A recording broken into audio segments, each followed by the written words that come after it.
Student. 9 years.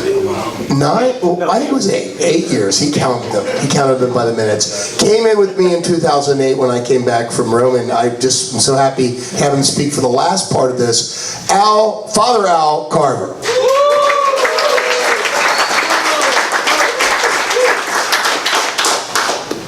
This is a long program, so is everybody still awake? It occurs to me, waiting for my turn to speak and having all these people go before me really reminds me of my time at Cap College. Just watching all these people go, and I'm still here. I've been through 2 Guardians, which is the exact same number of US presidents and popes that I've been through. The last one ran out of steam and quit. I've been through 3 treasurers, 4 vicars. We burned through a lot of vicars here. And I had 4 formation advisors. So I burned through a lot of formation advisors. Paul Dressler, Greg Brown, Kip Ledger, and Bob McCreary. So you can blame them.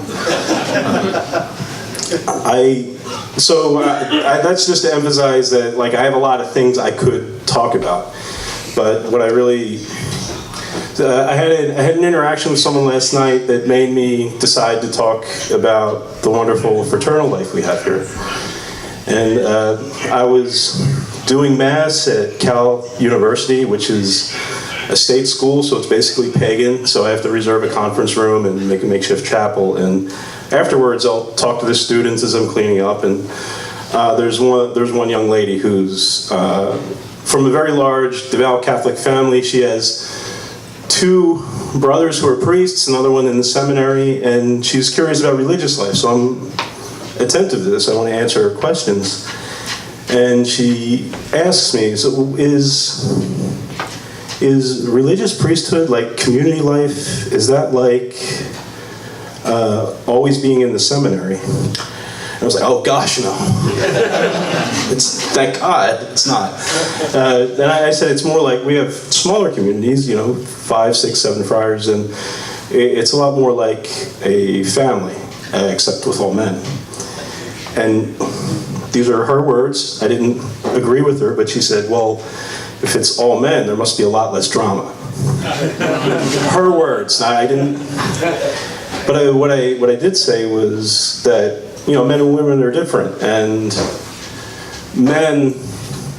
we're not naturally disposed to being attentive to each other's emotional needs. We're not, and it's something we have to learn to do. And I'm driving on my way home, and I'm thinking, and I also said, that's why men and women religious, they need good relationships in the fraternity and outside. They need good relationships with men and women. And I'm driving home, and I'm thinking, where did I learn all that?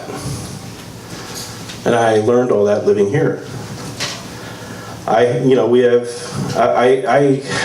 had a tremendous need to express my anger, usually going into the Guardian's office to express my anger to him, about him. I had a need to work physically, so I was on the outside crew all the time, and my needs were attended to, but it's these moments in fraternity where we really learn to do that, and the moments in this open house where we have a lot of visitors where we really learned how to interact with other men and women. I mean, I know you guys in formation right now, you still have these scheduled fraternal events, right? These events where you're in formation, you're all going to be here to do this activity at this time, and whether you want to or not, you're going to have fun, right? That's not what I'm talking about. I'm talking about these other natural moments where you're all doing the same thing, you're all in it together, and you just have this natural rhythm where you interact with each other. Most of my fondest memories are here in the dining room at breakfast and in the rec room where things happen spontaneously. When the power went out for several days, I remember we lit candles, and the principal light was an old Paschal candle in the middle of the colloquy room. And we just laughed all night, that first night. The second night, not having power got a little old. And then the third night and the fourth night, it really got old. But going through those things together. Spending the extra time at breakfast to talk with each other and not try to leave right away. The not worrying about that paper and letting it go maybe to the last minute, which is a policy I still keep today. I was up till midnight on Tuesday writing a paper. The spending the extra time with breakfast. If David, Sarah didn't have a job and I didn't have class, we might still be at the kitchen table right now talking. And these things you take with us the rest of our lives. And those are the things I remember. I'll talk about another fun memory. One of the things we liked to do was look at the old house chapter minutes, especially written by a particular secretary who was very loquacious. And it seemed like whenever we were in the rec room together and some of us had a few beers in us, we'd say, "Paul, get the minutes." And nobody could read those minutes like Paul.